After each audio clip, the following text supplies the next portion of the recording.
December 7, 1941 is a date that will live in infamy, but there's a lot more to the tragic day than even history buffs know, and these are some of their burning questions. You know the basics. Japan had imperial expansion plans for the entire Pacific, and the US was in the way, so the Japanese decided to bomb Pearl Harbor. Simple, right? But even within Japan, there was much back and forth prior to the strike. On one side, you had war-hungry nationalists favoring action, and on the other, there were more moderate voices expressing serious doubts. This last group included the commander-in-chief of Japan's combined fleet, Admiral Isoroku Yamamoto, who warned that an extended war would destroy Japan. Spoiler, he wasn't wrong. He said the only chance was an intense, sudden attack that would thoroughly destabilize the US.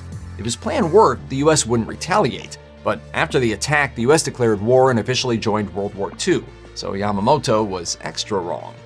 The popular narrative of the Pearl Harbor attack is that it took everyone by surprise. Everybody was pretty much aware of Japanese expansionism and increasing tensions, but still, the idea of a sudden attack simply wasn't on most minds. Why didn't the military leaders read the writing on the wall and more obviously discuss how the US was going to be drawn into the war? You want answers? I think I'm entitled. You want answers? I want the truth! You can't handle the truth! Okay, the truth is, well, complicated.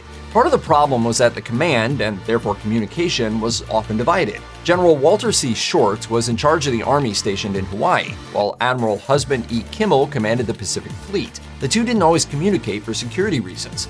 This meant that when Kimmel's Navy intelligence lost track of a steadily growing Japanese fleet less than 2 weeks before the attack, he didn't let Short know. Neither of the two commanders were able to set up an effective cross-department communications network, leaving key radar stations short-staffed and poorly informed of Navy aircraft maneuvers.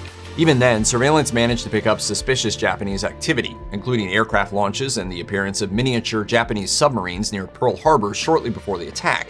Though slow communications and sluggish response times meant these early warnings made little difference. Even with the major miscommunications between military branches, it's hard to understand why both Short and Kimmel didn't do more to prepare for an attack.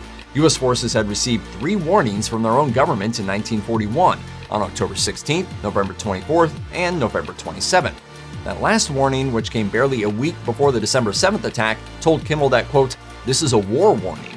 He was instructed to execute an appropriate defensive deployment, though the missive didn't contain details about dates or potential target sites. But this is the biggie. No one knew where the attack would take place. A declassified memo discovered in 2011 listed the West Coast, Panama, and the territory of Hawaii as places to keep an eye on for an attack. So it's hard to prepare for an attack when you don't know where it's going to be. Also, do you know exactly where the Japanese attacked on December 7th? Do you? Keep watching. You might be surprised. By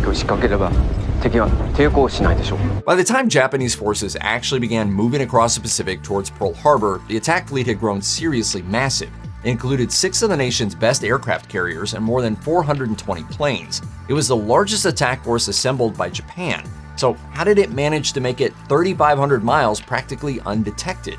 Part of the plan involved intense preparation, which included monitoring US communications and military movements.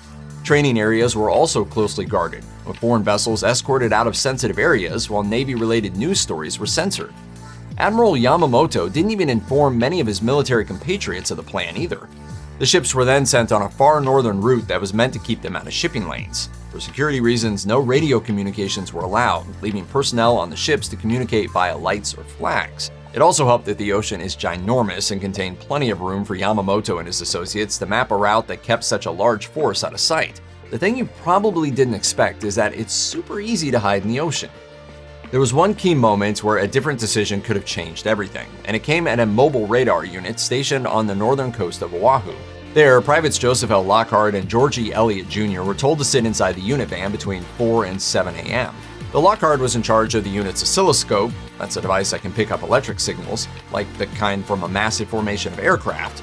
Elliott briefly took over near the end of their shift for practice. Just after 7 a.m., he detected a blip on the scan that indicated, you guessed it, a massive formation of incoming aircraft. But with such technology still in its infancy, neither private could tell exactly how many planes were approaching and where they were heading.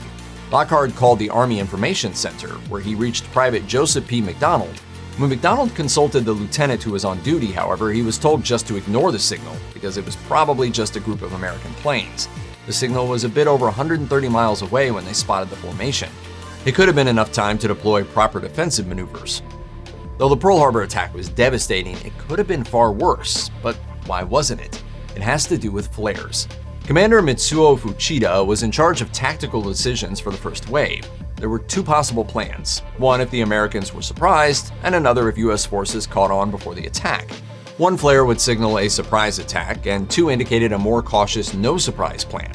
Fuchida fired two flares. He should have fired one. In fact, he later claimed to have fired one, but thinking it was a dud, set off another. Yet, given the complexity of loading and firing flare cartridges from the cockpit, Fuchida may have meant to fire two all along.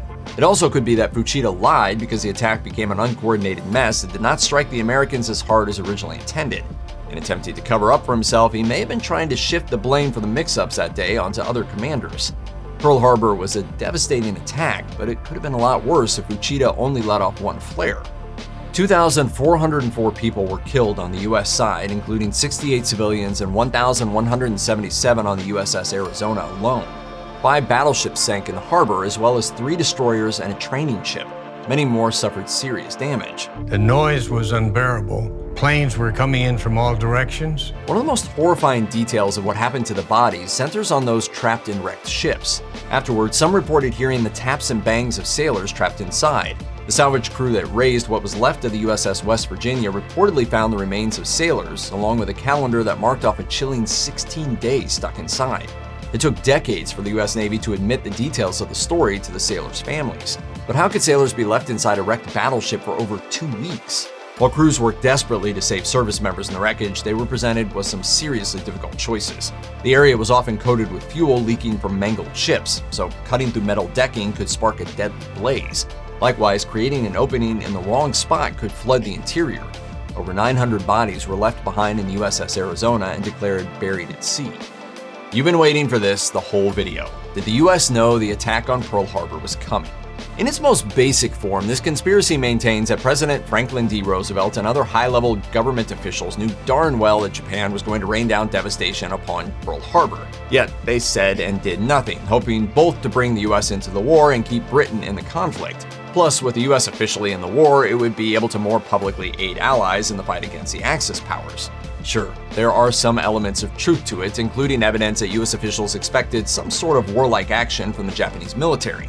But the idea that Roosevelt would allow a highly destructive attack to hit a significant portion of the Pacific Fleet simply doesn't make sense.